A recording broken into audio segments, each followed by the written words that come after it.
Но смотрите, какая прелесть. Можно ли ставить камин в сибдоме?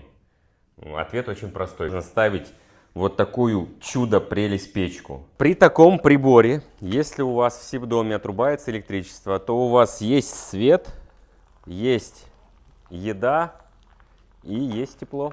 Туда чайник поставить, яйцо бросить, вок делать, все дел для пиццы. Просто супер класс. С 2007 года это второй владелец дома, который поставил себе вот такой подобный агрегат. У нас было видео, посмотрите, дом с круглой крышей, и там на кухне у заказчицы стоит похожая такая вот большая печь, и она в ней готовит всякие вкусности. Бабушка моя делала пирожки, причем отправляла их в Питер в посылке, они шли там, не знаю, несколько месяцев, их достаешь, а они все равно мягкие.